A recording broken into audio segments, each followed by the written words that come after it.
Michael, congratulations. Back-to-back victories here at the Bedford World Matchplay. How would you assess this one compared to your previous game? I was in control most of the time in both games.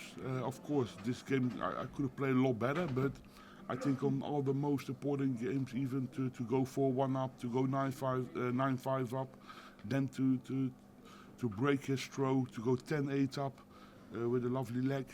I was most of the time in control, but I made it myself too difficult, I think. We all know Joe is a good player, but when he just throws them away, when he thinks, my game is gone, then he's the most dangerous one. And that's what nearly happened. I need to make sure I don't put myself in that position, but that's darts, and you need to make sure you keep winning, and it doesn't matter how. I remember you sat there and said the littler win would mean nothing if you didn't back it up. No, exactly. This time around, so you must be pleased that you haven't slipped and your standards have stayed at a constant level. Yeah, I think, yes, it was a constant level. I think my scoring power in a couple of legs was really good, but also in some legs was really poor. But that's something to do a little bit of maintenance tomorrow in a good practice session to make sure I'm ready for Friday.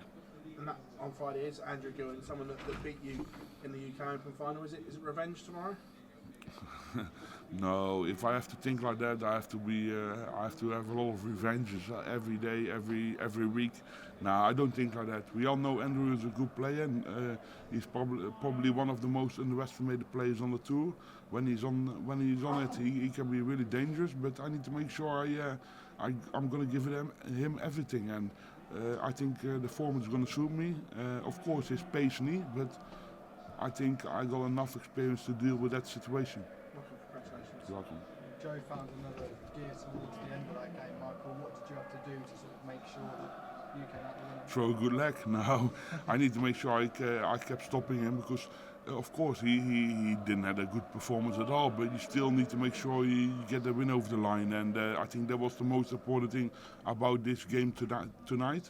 But for me now, I'm confident. I feel good, and to win is always nice.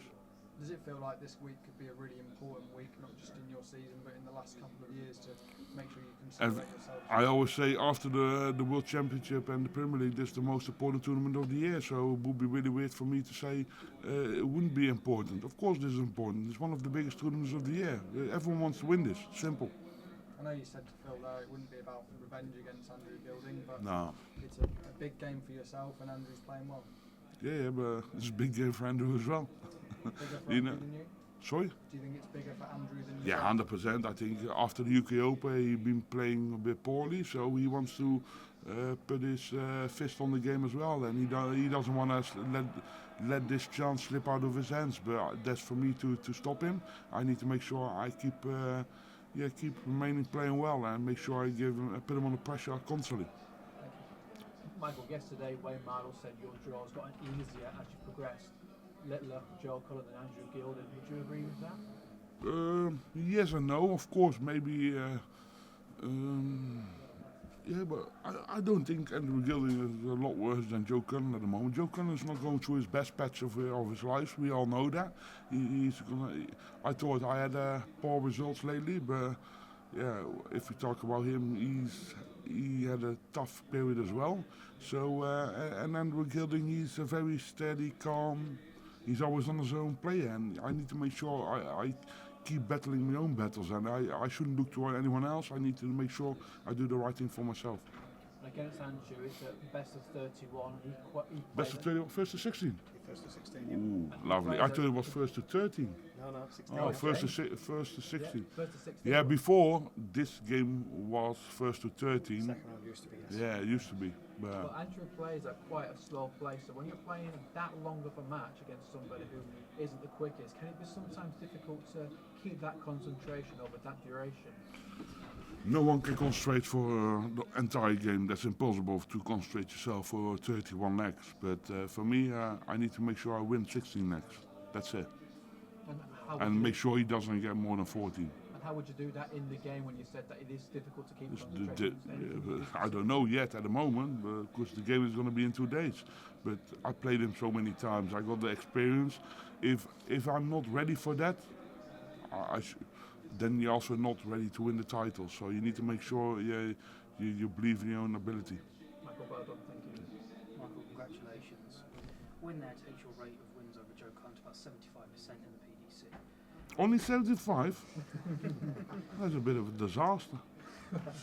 Well, following up with that, is that something you take notice of? Is it something No, that gives no. you a boost at all? People tell me that I beat him most of the time on television, but that doesn't say anything. I've beaten Dimitri probably most of my games, but one day he will beat me as well. Do you know? I mean, that's the way how darts goes. The first 5 times I played, what's his name? One that Peter Manley, I lost to him. You know what I mean? But it doesn't mean you can't win the game after. That's the way how. If you never believe in winning the game, you shouldn't start.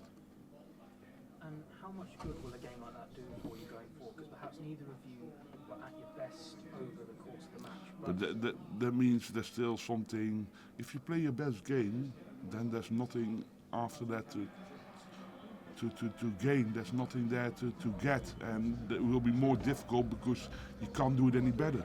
There's still a lot more in the tank now, and I know I've got still a lot to improve.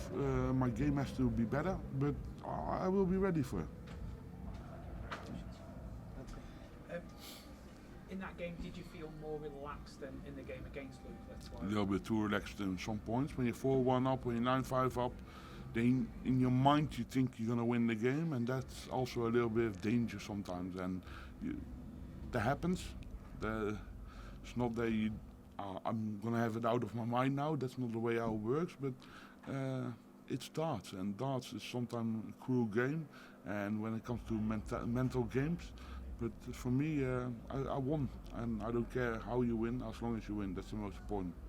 And as you've already alluded to, you've got Andrew Gilding next. It's going to be a different approach, maybe, to your pacing of how to stay in that focus. I don't approach any game any different, because I'm not gonna change my game towards anyone else. They have to change towards me.